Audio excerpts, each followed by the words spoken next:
You're watching 11 Alive Morning News. 11 minutes of nonstop news starts now. It is 6:45. We're kicking off your 11 minutes of nonstop news on a Tuesday morning. Helping you get out the door with nothing but news, weather, and traffic for 11 straight minutes. Chesley.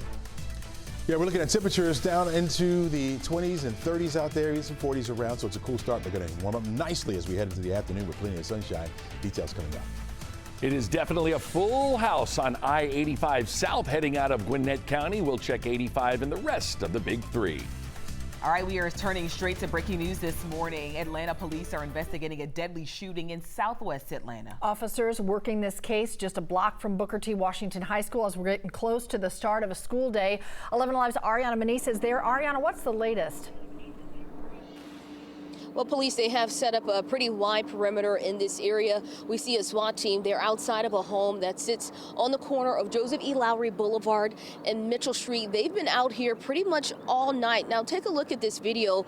Now, since we've been out here, we've heard police on a loudspeaker attempting to serve a search warrant to this home and what sounded like a loud flashbang. So far, no activity. We haven't seen anyone come in or out of that house. And police are telling us that this is related to a fatal shooting.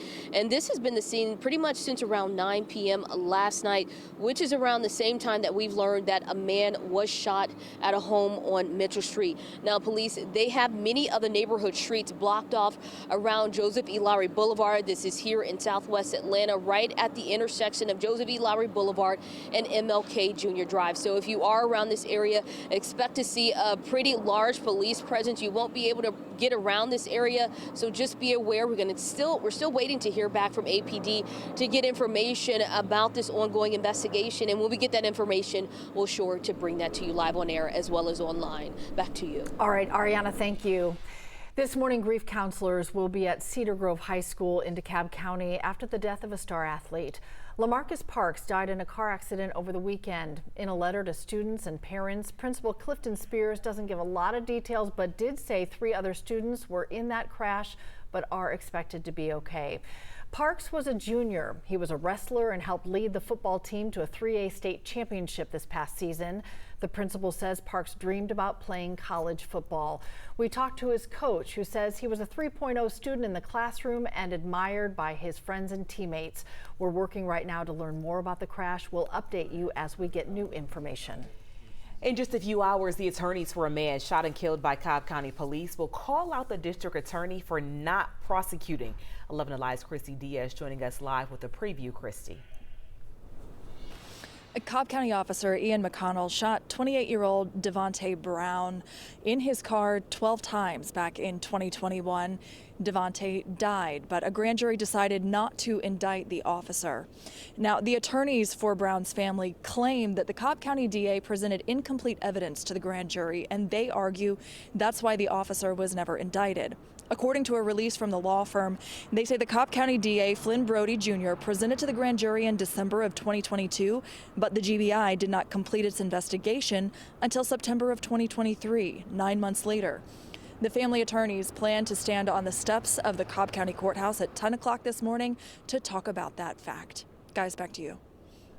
All right, Christy, thanks a lot. This morning, Fulton County is still working to try to get services back online after that cyber attack. We have an update this morning from Fulton County on the progress. This has had a wide-reaching impact. This morning, some services are restored, like motor vehicle tags and marriage license systems, but the county tax system and court records are still down. Fulton County Commission Chairman Rob Pitt says crews are working nonstop on this.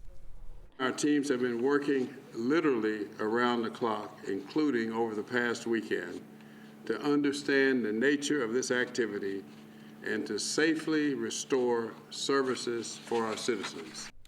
County leaders are working with law enforcement to figure out exactly what happened and work to prevent it from happening again. And that was a look at your Tuesday morning headlines. Shaping up to be a nice Tuesday, Tesley. It is shaping up to be that way. It is on the cool side, though. Temperatures are down into the 30s in a lot of spots. Got some 40s out there, like Atlanta at 44, 43 degrees up into Dalton's. Even some 20s up here to the far north. 26 right now in Blairsville is the cool spot.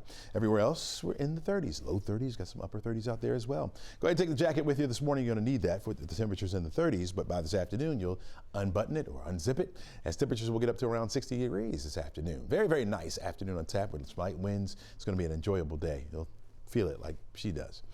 Notice the high pressure is building into the area. Yesterday's time we were dealing with the clouds and the rain. The area of low pressure that brought that is now off our eastern seaboard, and so we're not worried about that. Winds out of the northeast this morning, but we'll change to more easterly, I think, as we head into the evening and into the day tomorrow. We're looking at dry weather, folks, indicated by this purple that's around. That's going to be the case for the next couple of days. We won't start to see that moisture move back into our area until we get to Thursday, going into Friday. A few clouds first, and then eventually we'll get that chance for the rain pushing in. So Tuesday, Wednesday, Thursday, dry days for us. Friday, a small chance of rain right now. We may adjust this, but right now, looking at a 20% chance for an isolated shower or two.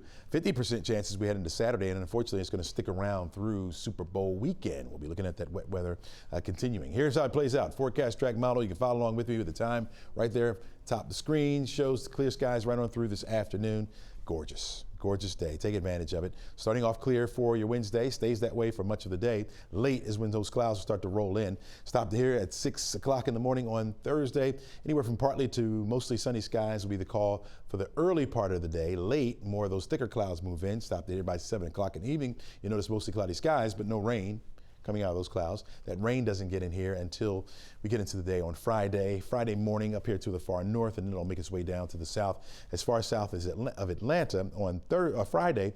But then by Saturday, it starts to become a little bit more widespread. We'll have some light showers around. Could be a clap of thunder or two, especially on Sunday. Starts to get a little bit heavier as far as the rainfall goes. Anywhere from light to moderate rainfall around. Again, can't rule out a clap of thunder or two. Not anticipating much in the way of any severe weather at this particular time, but something we'll be watching for as we head into the upcoming weekend. Until then, enjoy the dry air, as you can see, with temperatures just above the average. 56 is our average daytime high this time of year. We'll be at 58 Wednesday, Thursday the same. Up back into the 60s as we head into Friday. Saturday 65, 64 degrees on Saturday, but Sunday rather, but we'll pay for it with a threat for rain around through the weekend and into the beginning of next week. Crash?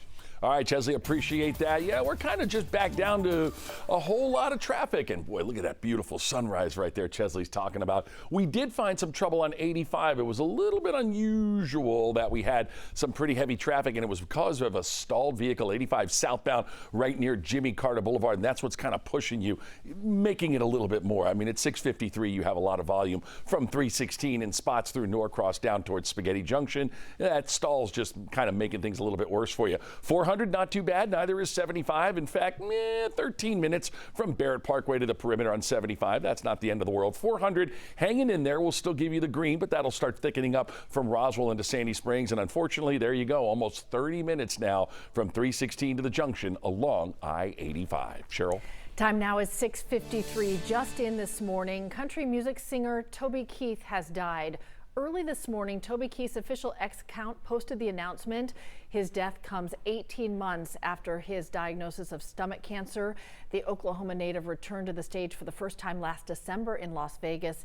After that diagnosis, Toby Keith was 62.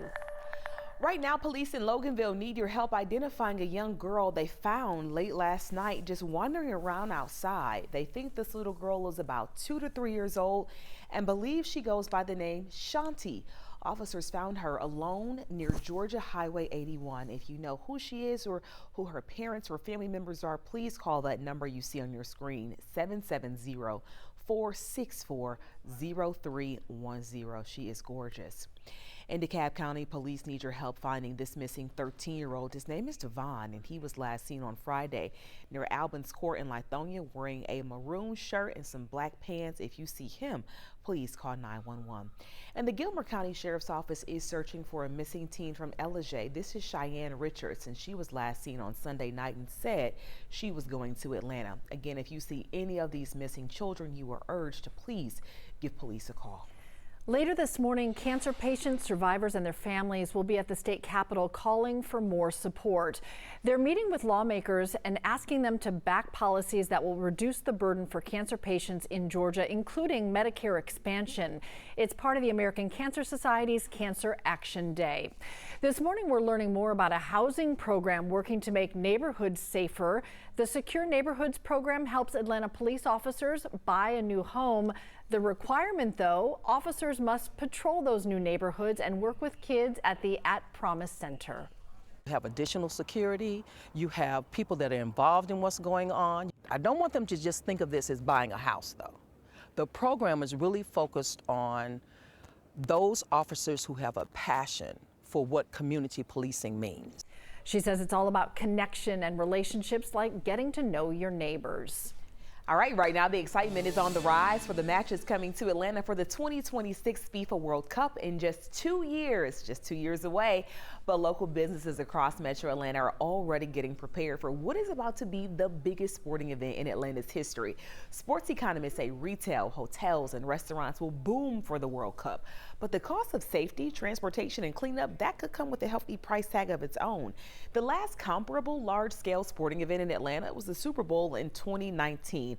The city earned $200 million, but it had to come with $46 million in costs associated with it. Analysts say each of those 8 World Cup matches should produce tens of millions of dollars. This morning, Atlanta Grammy winner Killer Mike is speaking out about being put in handcuffs on one of the biggest nights of his life, telling 11 Alive it was a minor speed bump for him and that his focus is now on his son. So get this. On Monday, the rapper learned that his 21-year-old son, who has chronic kidney disease, was selected for a kidney transplant. So he quickly came back to the A to be right by his side. Chesley.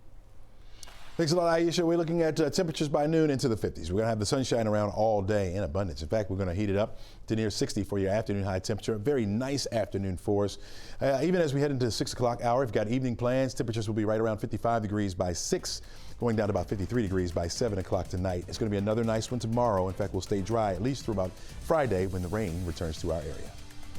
All right, we're still trying to clear a stall out of the way on 85 southbound near Jimmy Carter Boulevard. That's what's adding to these brake lights that you see stretching from 316 all the way down towards Jimmy Carter Boulevard. No traffic red alerts for you, but I'll still get you an update at 7:26. Wow, look at that beautiful sky. Okay, this weekend, 112 million Americans will throw or attend a Super Bowl party. In total, they'll spend $17 billion to celebrate, according to the National Retail Federation. If burgers are on the menu, the price of ground beef is up 12%, but wings are cheaper this year, so grab a little lemon pepper and enjoy the game. Extra crispy, all flats, baby. Flat. Where are all these chickens coming from? Ooh. I don't want to know.